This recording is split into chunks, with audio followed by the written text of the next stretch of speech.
Hi everyone and welcome back to my channel. If you're new here, thank you so much for tuning in, and I would love for you to join me here quite often.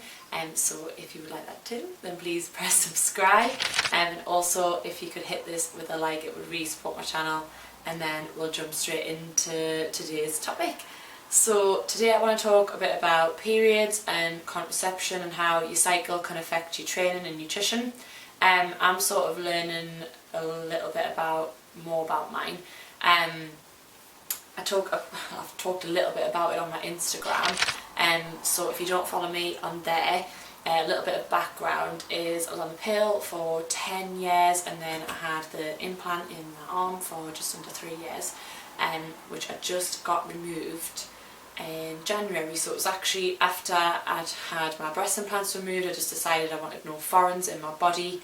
I had been thinking a little while that I wanted to just not be on contraception and kind of know that I was sort of in this kind of natural cycle still. Like I say, I'd been on contraception for nearly 13 years, and I just felt like, what if things weren't working? I mean, when I was on the pill I was having periods, but they're not real periods. And then when I got the implant, I hadn't had a period for nearly 3 years, and I just found it so unnatural. So I kind of had been thinking about it on and off for about a year, and I just at that point thought this was the right time. I just thought, right, I'm going to take the plunge and get it out and just see how I go. I'm definitely not trying for a baby, as a lot of people ask when I tell them that I'm on no contraception. I'm not at that point yet in my life.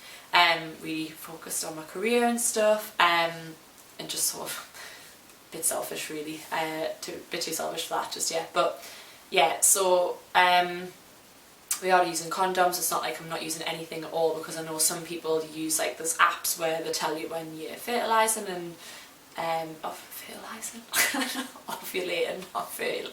Jesus Christ, ovulating, so it can help you get pregnant. Some people just choose not to have sex around then, but obviously you can still get pregnant, so none of that for me. But yeah, so enough of that TMI. But I came off, I got the implant out, in January, start January. It took us 6 weeks to have my first period. I have to say, after like the first 2 weeks when no period came, I was like, oh no. But obviously my body just needed a chance to sort of be like, alright, okay, like, this is what's happening. And then it was 6 weeks again until my second period, and then my last two have been 4 weeks. So I think my body is starting to get into more of a natural rhythm, which is good. So it's been 5 months now since I got it removed, and I've been using the Clue app. So there's a lot of apps out there, like I say, that you can use to track your period for whatever reason. I just kind of want to see if I notice different things in my body, different changes, see how it obviously affects my training and nutrition. And I'm finding that there's a little bit of a pattern now. I can sort of sense my moods as well, which is kind of good. So yeah, the Clue app's been pretty good for me, and it's free. You can track loads of things like your weight, your mood, how productive you are, obviously track your period in there, track any sort of PMS symptoms, all these sorts of things, like if your hair is particularly oily, if your skin's oily, all these sort of things can be affected by your cycle. So it is pretty interesting to learn about. And I've obviously known a while, in terms of training and nutrition, that your periods can affect how you feel. Obviously they affect how you feel for everyday life. So when it comes to training, like if you've just come on and you're about to do like leg day and do hip thrusts, you just don't want the barbell on that area at all. And you do feel a bit rough the first few days, but then afterwards you feel very, like, what's the word? You feel sort of like free and and fresh, and you feel better. And that actually is sort of scientifically backed sort of information. I've been reading a lot more on it lately. So the first 2 weeks, the week you're on your period and the week after, you're in the follicular phase, if I've pronounced that right. Obviously everyone's cycle's different, so it might not be 2 weeks, but it's around 2 weeks. In this period you are a lot stronger, because your body is releasing a lot more testosterone, you're probably burning a couple more 100 calories than normal, and things like that. I'm not a total expert on this, there is a lot more out there, but that's sort of the first 2 weeks, so you probably will feel stronger. So if you are going to start sort of new training regime or a new diet plan, I would recommend to do it around this time, because you're going to feel a lot more higher in your energy levels, you're going to feel a lot more motivated, as opposed to starting it in the second half of your cycle, which is the luteal phase. Again, I don't know if I've pronounced that right, I hope I have. So yeah, those 2 weeks is when the sort of PMS starts. It's like it's after your ovulation, and it's the build up to your period, and that is when you feel a lot worse. I know from myself in the second half of my cycle, I really feel it, the weakness. The last couple of weeks I felt so weak, and especially at my body, which I struggle with anyway. I just felt like I couldn't move the weight, but I just know on these days I just need to try my best to just get a workout done, get what I can done, and not beat myself up for it, and I recommend anyone to do the same. I do really feel it's important to learn your cycle, and like I say, with learning mine, I kind of know now. I'm like, oh, that's why I feel weak, whereas I used to just sort of like beat myself up for it a bit, like, oh, why am I feeling so weak, like this is ridiculous, like I'm training really hard, I'm getting enough sleep, I'm doing all these different things, but just sometimes you just can't help it. And obviously things like you get more cravings, like I know I crave a lot more chocolate in this last week in the run up to my current period. I've felt like I just want to eat all the chocolate in the world, and so I allow for that. I mean, I don't restrict anything in my diet anyway, and I'd always say the same to other people, so I definitely would recommend, you know, sort of even just having a couple of extra calories if you're on a deficit, to sort of maybe go to maintenance on those days, rather than sort of restricting yourself and really trying hard and then just end up binging and ending up eating more calories. I mean, for me at the minute I'm in a bulk, so it's not too bad for me anyway, but I am still factoring it into my current calories as much as I can. There has been, there was a day where I just had a bit of extra chocolate, but I just, like I say, in the grand scheme of things, it's not going to affect any results anyway. And the same if you're in a deficit, like one day of having a bit of extra chocolate outside your deficit isn't going to make a difference at all, and it may be worth getting to know your cycle and sort of factoring in days where you maybe have a couple of days where you, or even a week or 2 weeks. It depends on your cycle, and I could give you all this sort of advice that I've found works for me, but you have to learn your own body, because not one cycle is the same, and even like this month will be totally different and next month for me, and the same for everybody else. You just got to kind of go with it, but know when you're feeling that way, maybe okay, like I'm going to eat at maintenance today, to stop myself from binging in future, if that makes sense. I do like a lot of nutrition plans and things online, and I'll link my website below if you want any more information, or my Instagram and my Facebook page is below if you ever want to drop me a message, and I could definitely try my best to help you with this. I always try and factor it in any female clients that I have anyway, because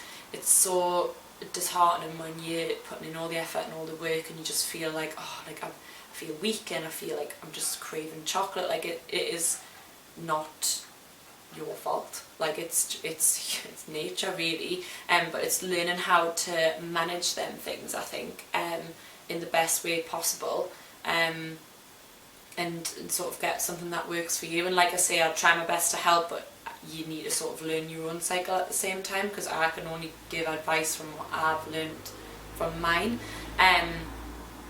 But yeah, I definitely think it's one of those things as well. And actually the scales is a big thing anyway with my clients. I do think the scales have their place, and I am planning on doing a video about this, like a more in-depth video in the next few weeks. I just keep rising up that.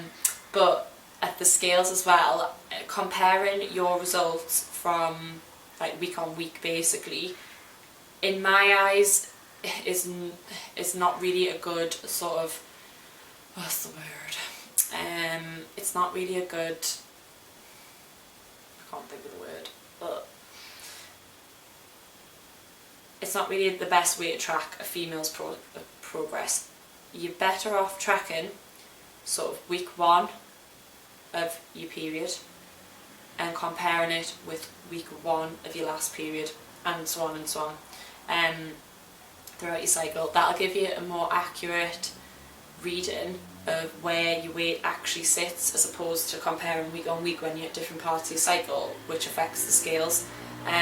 It's something I've always said to all of my female clients: do not compare week on the scales. I mean, in any ways, like, so many things can affect it, but that is such a big factor that you're better off comparing your cycle, that you're better off doing sort of 8 weeks. And yes, that may seem like a long time, but it's just sort of to get you in an idea of around 8 weeks. Is the sort of, that would give you an average 2-month cycle, 2 cycles, sorry, and comparing week 1 to week 5, week 2 to week 6, week 3 to week 7, and week 4 to week 8, and that would give you a better idea of where you sit with your weight, if you're on the right track, and all those sorts of things. And then you can maybe from those 8 weeks pick up a good any other patterns, that have occurred.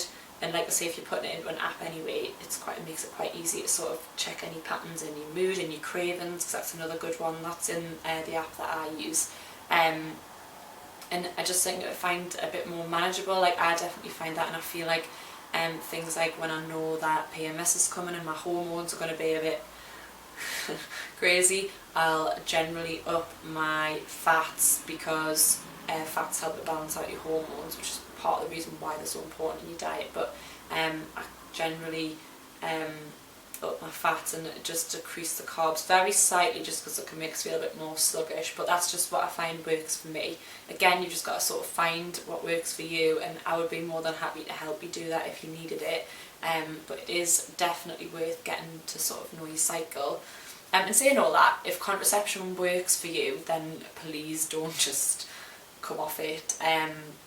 It's definitely worth sort of doing your research into it. I just wanted to share what's kind of worked for me, because I did think about it, like I say, for a year. It wasn't like I just thought, right, I'm getting it out. It just got to a point where I was like, right, I've thought about this for too long. I don't want any sort of foreigns in my body. Like, it's coming out. And I thought, like, you know, it might not work and I might go back on contraception, and that might be the case, but right now I feel that this is working for me and I feel so much better for it. I really, really do. Again, it wasn't that it wasn't necessarily working for us. I don't think I was particularly more moody than normal, or anything like that. I mean, I was on the pill, like I say, for 10 years, and the reason I went to the implant was not because it wasn't not working for me or nothing like that. I didn't find that it affected my mood. I was really good at taking it. I took it at the same time every day. I was pretty regimented and religious with it. But I was advised by the doctor that all the additional hormones that were in there were starting to erode my cervix, which obviously isn't very good. So they recommended that I went to and used a different form of contraception, which led us to get the implant. And I think it was after that that it's sort of kind of been sat there in the back of my mind that I was like, all these extra hormones can't be doing my body any good, especially after so long now. Like, I feel like, you know, it's time to just sort of see what my body's like in how long, like nearly 13 years, like without any sort of additional hormones and stuff. So it's been like really good, and like I say, I've learned a lot more. I did know obviously how periods can affect training, and how they can affect your weight, because I do advise my clients on things like this, but it has made me learn even more about it and sort of a little bit more about the science behind it, which is then obviously helping my female clients too. So yeah, I hope you found this video helpful. I feel like I've waffled as per. But if you have any questions or anything I've missed, please pop them below and I will happily answer them. And I could definitely do a video like this again, a bit more information, a bit of an update, anything like that. And like I say, I'm always trying to learn stuff as I go along, so I'll be happy to sort of do another video with a bit more information if you think that that would be helpful, anything like that. But thanks so much for watching. I really appreciate the support.